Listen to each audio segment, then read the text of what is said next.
Hello நண்பர்களே, இந்த வீடியோவில் பேல்பூரி பண்ணுறது எப்படிங்கிறத ஃபுல்லாகவே பார்க்கலாம். சரியா நண்பர்களே, ஃபஸ்ட்டு பார்த்தீங்கன்னா இன்ஸ்டண்ட்டாக கொடுத்துருக்குற எல்லாத்தையுமே பொரிச்சு எடுத்துக்கணும். ஃபஸ்ட்டு நான் காரப்பொரி பொரிச்சு எடுத்துக்கிறேன். சரியா நண்பர்களே, காரப்பொரி பொரிச்சு எடுத்ததுக்கப்புறமா பூரி செகண்டாக பார்த்தீங்கன்னா பூரி நம்ம அதை போட்டு கொஞ்சமாக அப்படி கிண்டி எடுத்துட்டோன்னா நல்லா ரவுண்டாக அழகாக பால் போல் வந்துடும் பாருங்கள். குட்டி பூரி பார்க்குறதுக்கு எவ்வளோ அழகாக இருக்குது பார்த்தீங்களா நண்பர்களே. பூரியும் பொரிச்சு எடுத்ததுக்கப்புறமா நம்ம மசாலா ரெடி பண்ணிடலாம். சரியா நண்பர்களே, அரிப்பொரி அவங்களே இன்ஸ்டண்ட்டாக கொடுத்துருவாங்க.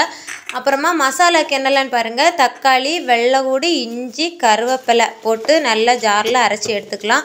அரைச்சி எடுத்ததுக்கப்புறமா ஒரு சீஞ்சட்டியில் பெருஞ்சீரகம், கருவேப்பிலை போட்டு நம்ம அரைச்சி வச்சுருப்போம் இல்லை மசாலாவுக்கு, அதையும் அது கூட சேர்த்து கொஞ்சம் நேரம் கொதிக்க விட்டுறணும் நண்பர்களே. நல்லா கொதித்து வந்ததுக்கப்புறமா நமக்கு இன்ஸ்டண்ட்டாக ஒரு மசாலா கொடுத்துருப்பாங்க. அந்த பேக்கெட்டில் ஒரு மசாலா கொடுத்துருப்பாங்க இல்லை, அதை இது கூட மிக்ஸ் பண்ணி நல்லா கொதித்து வற்றினதுக்கப்புறமா இறக்கிடலாம். அவ்வளோதான், மசாலா தண்ணி ரெடி ஆயிடும். சரியா நண்பர்களே, இனி நம்ம பேல்பூரி கூடல வெங்காயமும் சேர்த்து வச்சு சாப்பிடணும் இல்லை, அதுக்கு கொஞ்சமாக வெங்காயம் சின்ன சின்னதாக பொடி பொடியாக கட் பண்ணி எடுத்துப்போம். வெங்காயமும் கட் பண்ணி எடுத்துட்டதுக்கப்புறமா எல்லாமே ரெடி பண்ணி வச்சுட்டு நீ பேல்பூரி சாப்பிட்லாம். நம்ம பேல்பூரி சாப்பிட போகிற நண்பர்களே எந்த மாதிரின்னா, ஃபஸ்ட்டு ஒரு பூரி எடுத்து அதில் ஒரு ஓட்டையை போட்டுக்கலாம்.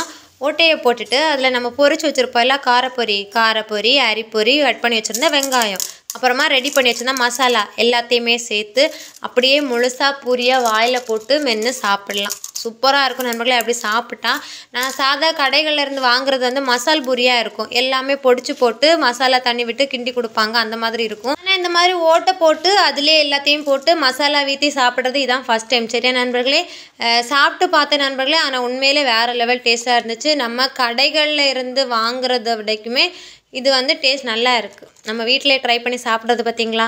நீங்களும் இந்த மாதிரி பேக்கெட்டில் இன்ஸ்டண்ட்டாக கிடச்சிது அப்படின்னா பானிபூரி வாங்கி ட்ரை பண்ணி சாப்பிட்டு பாருங்கள். சரியா நண்பர்களே, அப்புறமா ஒரு வீடியோவுக்கு கமெண்ட் நண்பர்களே, அந்த கமெண்ட்டுக்கு ரிப்ளை கண்டிப்பாக கொடுத்தே ஆகணும். நமக்கு என்ன குரல் இருக்கோ அந்த குரலை தானே பேச முடியும். இதுக்கு வேண்டி இன்னொரு குரலை கடன் வாங்கியெல்லாம் பேச முடியாதுல்ல நண்பர்களே. ஒருத்தங்க என் குரல் ரொம்ப மொக்கையாக இருக்குன்னு சொன்னாங்க.